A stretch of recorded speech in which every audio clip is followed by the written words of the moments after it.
CM Revanth Reddy రైతులకు భారీ శుభవార్త చెప్పారు. రైతుల అకౌంట్లో మరోసారి డబ్బులు జమ చేశారు. రైతుల కోసం నిజంగా కృషి చేసింది కాంగ్రెస్ ప్రభుత్వమేనని రేవంత్ రెడ్డి అన్నారు. మహబూబ్నగర్లో నిర్వహించిన రైతు పండుగ సభలో మాట్లాడిన రేవంత్ రెడ్డి కీలక ప్రకటన చేశారు. రైతుల సంక్షేమానికి ప్రజాప్రభుత్వం ఇప్పటి వరకు 54,000 కోట్లు ఖర్చు చేసిందని వెల్లడించారు. మహబూబ్నగర్లో నిర్వహించిన రైతు పండుగ కార్యక్రమంలో కాంగ్రెస్ సర్కార్ రైతులకు భారీ శుభవార్త చెప్పింది. వివిధ కారణాలతో రుణమాఫీ కాని 3,14,000 మంది రైతులకు ప్రభుత్వం 2,747 కోట్ల నిధులను సీఎం రేవంత్ రెడ్డి గారు విడుదల చేశారు.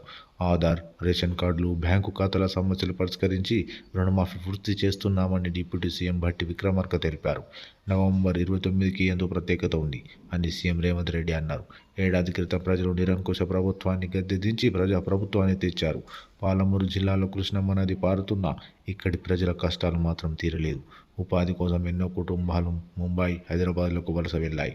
బూర్గుల రామకృష్ణారావు తర్వాత ఇన్నాళ్లకు పాలమూరు బిడ్డ ముఖ్యమంత్రి అయ్యాడు అని అన్నారు. గత ప్రభుత్వాలు రైతుల రుణమాఫీని పూర్తిగా అమలు చేశాయా అన్న ప్రశ్నను రేవంత్ రెడ్డి లేవనెత్తారు. వరిని వేస్తే ఉరి వేసుకున్నట్లే అని గత ముఖ్యమంత్రి చెప్పారని గుర్తు చేస్తూ ప్రస్తుత ప్రభుత్వం మాత్రం వరి రైతులకు 500 బోనస్ ఇచ్చి పండుగ తెచ్చిందని చెప్పారు. గత ప్రభుత్వం 1.2 లక్షల కోట్లతో కాళేశ్వరం ప్రాజెక్టు కట్టినా అది 3 సంవత్సరాలు కూడా నిలవలేదు. కానీ ఈ ఏడాది రాష్ట్రంలో 1.50 లక్షల మెట్రిక్ టన్నులు వరి పండించాం అని అన్నారు. గత ప్రభుత్వం వడ్డీతో సహా 1,00,000 రుణమాఫీ చేస్తామని చెప్పి రైతులను మోసం చేసింది.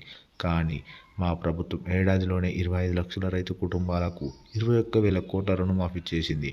దేశంలో మరే రాష్ట్రం ఇంత రుణమాఫీ చేయలేదని చెప్పడం గర్వంగా ఉంది అని వివరించారు. రైతులకు ఉచిత కరెంట్ ఇచ్చింది కాంగ్రెస్ పార్టీనే. ఇది దేశంలో మా ప్రత్యేకత అని గుర్తు చేశారు. ప్రధాని మోదీ, కేసీఆర్ ఎవరైనా ఈ స్థాయిలో రైతులకు చేయగలరా అని సవాల్ విసిరారు. రైతుల కోసం తమ ప్రభుత్వం తీసుకుంటున్న చర్యలు దేశానికి ఆదర్శంగా ఉంటాయని రేవంత్ రెడ్డి అన్నారు. రైతు పండుగ అంటే కేవలం ఓ కార్యక్రమం కాదు, ఇది ప్రజా ప్రభుత్వ సంకల్పాన్ని చూపిస్తుంది అని ఆయన పేర్కొన్నారు.